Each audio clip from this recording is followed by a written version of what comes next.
Here is everything that you need to check for if you are not making sales with your print on demand products, or maybe you're just getting started and you want to make sure you're setting yourself up for success, setting yourself up in the best way possible. This is what I call my foundations checklist. It is everything that you need to check for to ensure that you are creating really great listings that are going to get really great conversion rates. By the way, if you haven't seen this before, this is a page from my 2026 print on demand profit plan. This is what I'm following this year, just a few things that I'm tracking specifically to grow my two print on demand shops. I have lots of pages in here, and specifically, I'm doing a little bit of an analytic tracker. If you want a copy, you can grab a copy in the description box below.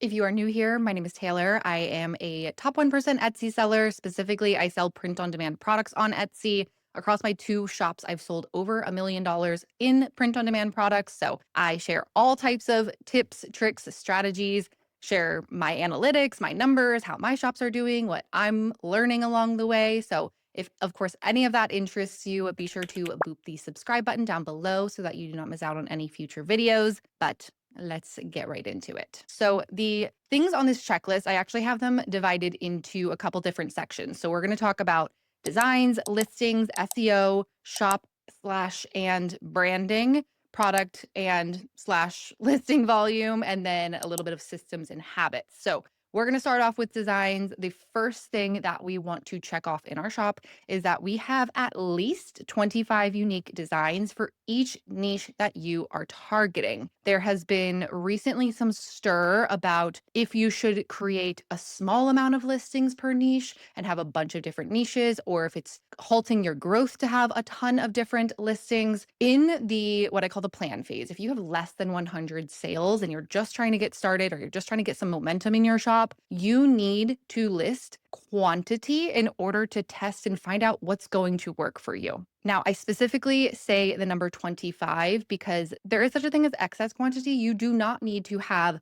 1,000 listings. That is far, far too much. But 25 is a really good sampling so that you can get some information, some data, see what's getting more views, what's getting more favorites, and you will find it is much easier to scale from there. I also really emphasize that these should be unique designs. For one, unique in the sense that you are making them. You aren't just ripping them off of other best-selling designs. You're not just like regurgitating the same things that already exist. For one, if you're doing that, it's not going to sell. It just simply isn't. So that's really not a good strategy. But I also want to be clear that unique also means that your designs are drastically different from one another as well. So sometimes what I see is almost like a template of one specific design format that then gets maybe a color changed and then reposted. So it's really the same design, but just in a different color pattern, for example.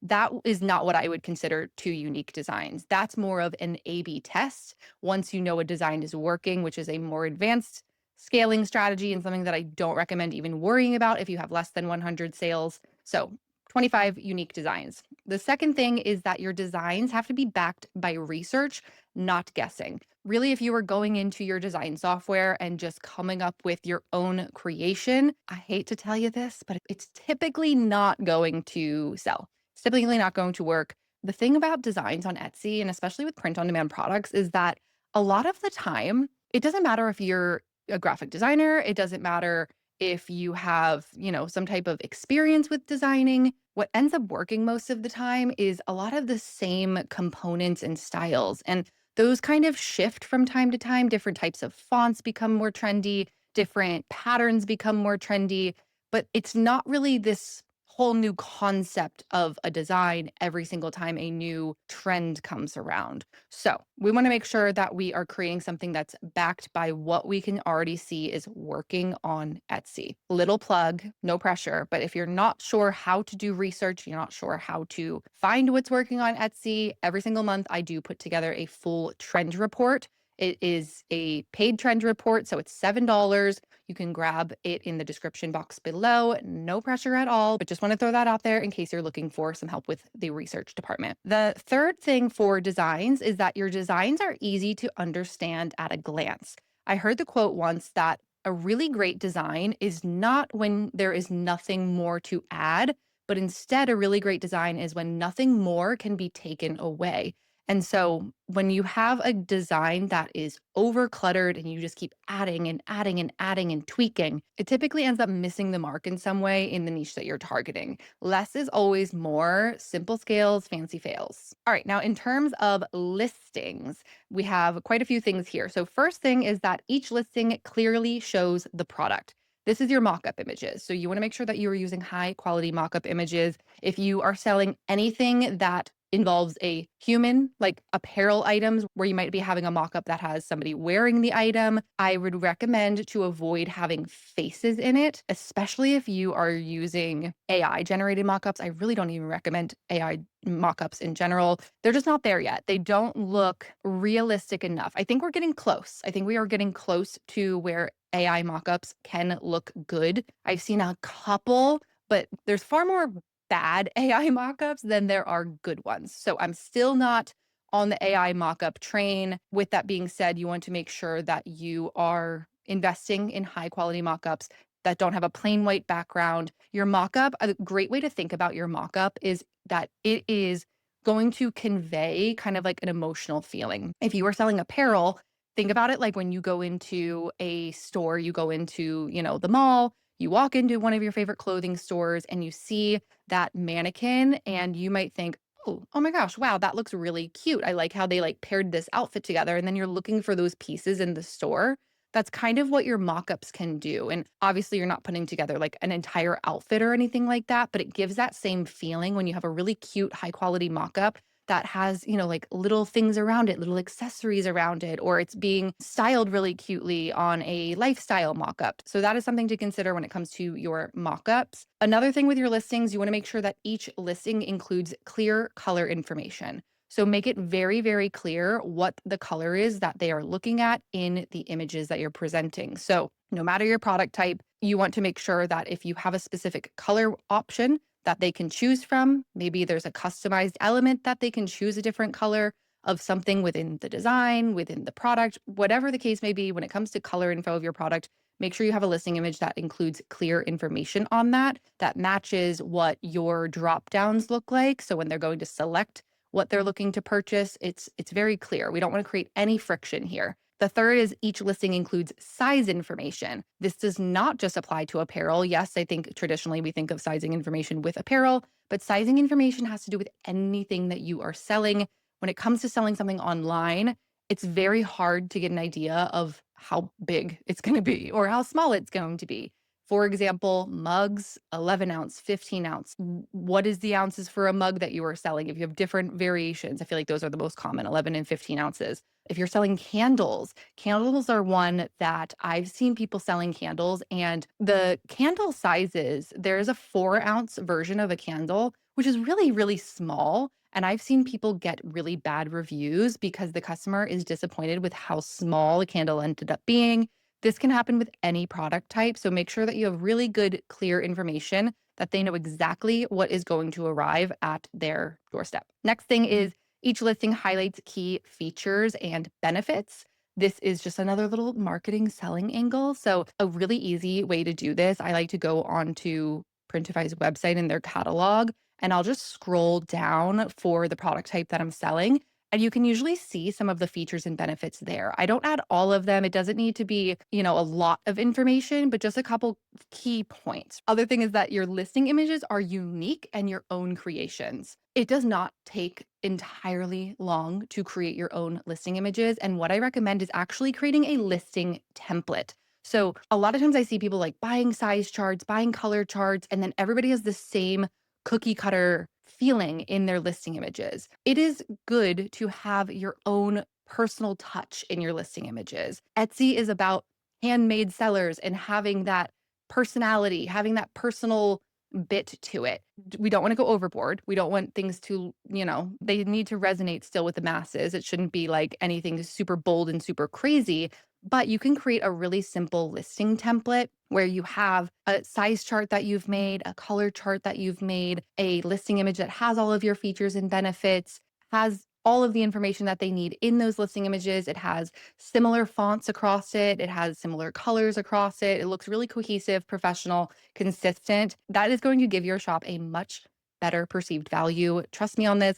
That is really, really helpful for conversion rates. And plus, then you get to reuse that template every single time. So, yes, it might be a little bit of upfront work. It shouldn't take you entirely too long to do. But once you create it, then you have it. And then you don't have to recreate it again. And then everything looks just really, really good. And then the last thing, this is kind of another add on to what we just talked about, but my listing images are cohesive with my shop branding. So, whatever fonts and colors you are using in that listing template, that's the colors and fonts that should be in your banner and logo. So everything just meshes together and is amazing. Chef's kiss. Our next section is SEO. First things first, SEO, this is a big one. There's only 2 bullet points, but this is just a very important section. My SEO for each listing follows the bucket theory. The bucket theory, that is my own little self-developed theory about how to go about your SEO. I get a lot of questions about SEO. I get questions about what Etsy recommends for SEO and having short, concise titles. I'm not going to say that,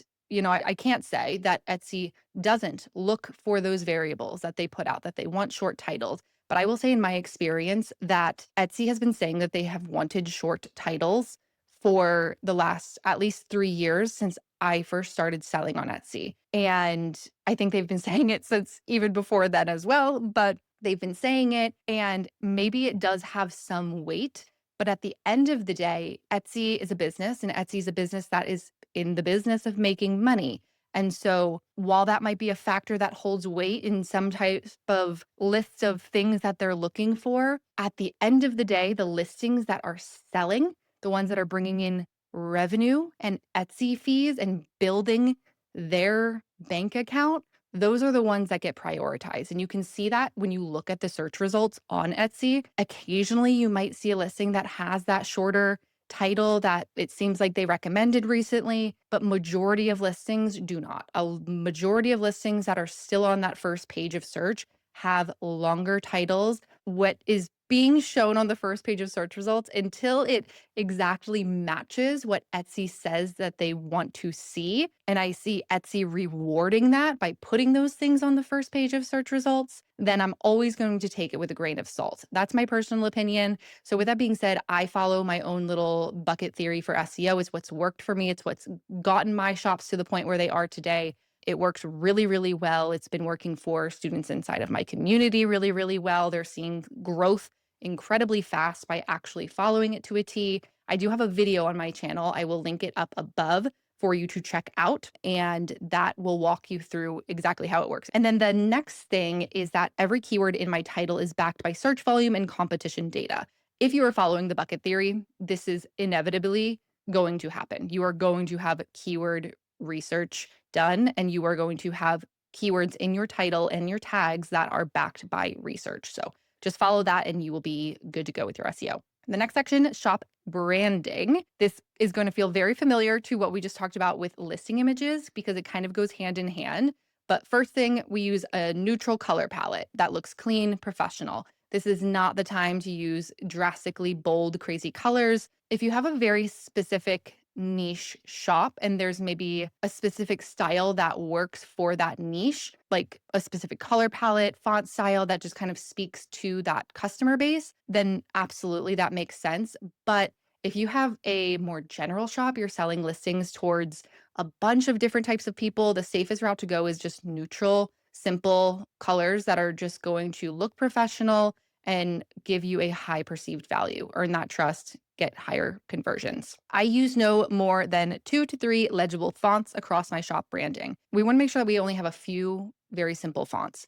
They don't need to be crazy. It just needs to be like a headline font, something that's like bigger and bold, and then a body font, something that people can easily read. Third font, if you have a third font, can be like an accent font. If you have some type of maybe like little cute script font that you want to just do a couple little like accents of text in some of your listing images, that could be that third font. But 2 to 3, simple, easy. Remember that a lot of people are shopping on their phone. So if somebody's shopping on their phone, you don't want to have something that they have to like, squint to read or like have it this close to their face to be able to even read it.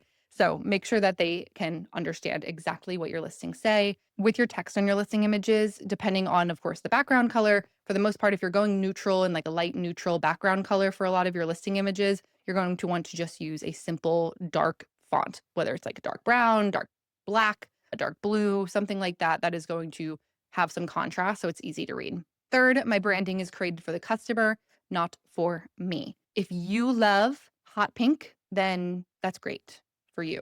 But if your shop is catering to a bunch of different people, sometimes really bold, drastic colors like that can kind of give off cheap. It can give a low quality feel. This is not the time, unfortunately. I empathize. Okay. When I was growing up, my bedroom was like Pepto Bismol pink. It was really, really bright. My grandmother, I remember, I don't know how old I was, but I remember my grandma coming over and it was in the morning and the sun was coming through my window and the brightness of how pink my walls were made a glow into our hallway. That's how pink my room was. So I get it, but this is not the time to have that in your branding. Keep it simple. Again, neutral. And then last but not least, my shop looks trustworthy. You want to make sure that you're using the right dimensions for your listing images so that you are not having anything look fuzzy. That can immediately lose trust when things just don't look clear. So, want to make sure that your shop looks trustworthy. All right, we're about to land this plane. We have product and listing volume and then systems and habits. Product and listing volume. For every product type I sell, I have at minimum 25 listings. So this kind of goes hand in hand with design. Earlier, I mentioned having at least 25 unique designs for every single niche that you are targeting. If you are then in a phase where you are adding in additional product types, which I don't recommend adding in additional product types if you're less than 100 sales, stick to one in the beginning. Then in the scale phase, when you're past 100 sales, that's usually the best time to start adding other product types. But if you are adding additional product types, you want to make sure that you also have a minimum of 25 of those. So making sure that you're building depth in every opportunity in the niches that you are pursuing, in the product types that you are pursuing. We never want to be a mile wide and an inch deep. We always want to be an inch wide and a mile deep. That is what works on Etsy. Strategic volume, that is key. I list consistently one listing per day. This is something I swear by. Consistency is much better than being extreme with creating listings. You do not need 1,000 listings. You do not need to be creating things in bulk. I see so many different random tools that are like promising, oh, this will help you list hundreds of things or thousands of things. And you don't need to do anything 1,000 times. You don't need to have things be done 1,000 times faster. You just need to have really good, solid, simple systems that work really well for you. We're going to talk about that in the next section, systems and habits. That's our last section. List consistently, one listing per day,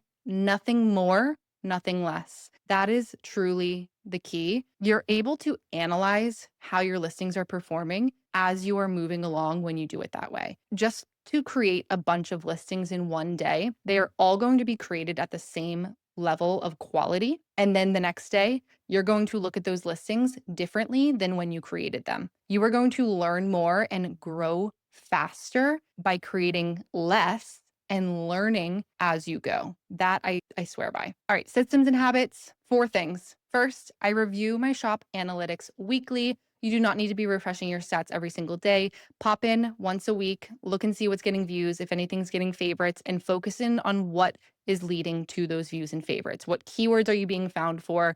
If you're getting favorites, that design style, can you make more versions of that? Create more listings for that specific niche if it's getting it in front of eyeballs. All listings are set to manual renewal. This is a big one. If a listing has not sold in 4 months, then you need to let it expire. If you created a listing and it has not sold in 4 months, you need to analyze why it hasn't sold. And if your listings are on automatic renewal, they get renewed, and then you don't even really necessarily always notice that they've been renewed, and then you might miss the opportunity to make some adjustments. If it reaches 4 months on manual expiration, it'll go into your expired tab, and at that point, you can go ahead and see if you need to adjust the title, adjust the listing images. Maybe you're not in love with the design anymore. Maybe it's something that just kind of goes into the graveyard and you don't try to sell it anymore. But if it's not selling, you need it to expire so that you're keeping just things that are working in your shop. If you have listings that are selling, I think this is the most misunderstood thing about manual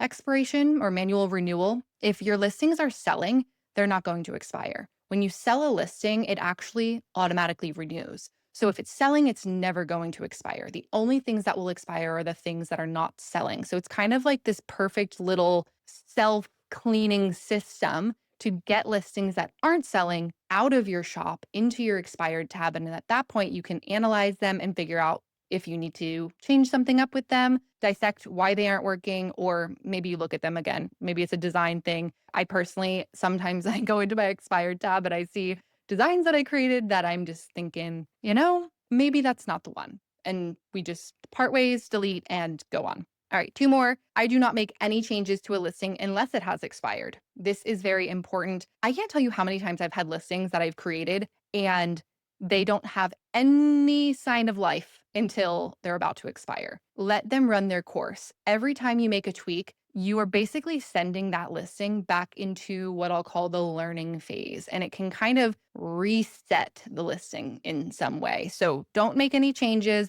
Let it run its course. If you need to make changes, you're going to do that after it's expired. And last but not least, I have achieved 100 organic sales by following the rule of the 5 1s strategy. This is what keeps you from having that spaghetti at the wall, just kind of like hopelessly hoping that something will work mentality where you're trying a bunch of different things, throwing them into your shop. And sometimes what I see is people have gotten 100 sales by doing that. But then the problem is that they don't know how to scale past that because they don't have a solid foundation. Again, this is our foundations checklist. So we want to make sure we have all of these different things so that it makes scaling later so much easier. I think of it a lot of the times having a 6-year-old son, he's into cars and things like that. I think of it like doing a burnout. Here, we're doing a burnout. We're spinning the wheels, right? We're like getting all the momentum, getting everything ready. And then as soon as we let off and we have all of this in place, we can shoot off and go fast forward. That's how I think about it. And so a lot of the times, if you haven't done the rule of 5 1s, you're already missing some things within this checklist here. So this is going to hopefully patch any holes that you might be having in your shop. Now, if you're curious to learn more about the rule of 5 1s, what it is, what it looks like, what it entails, and how to implement it, then I have a whole video on it and you can watch it here next.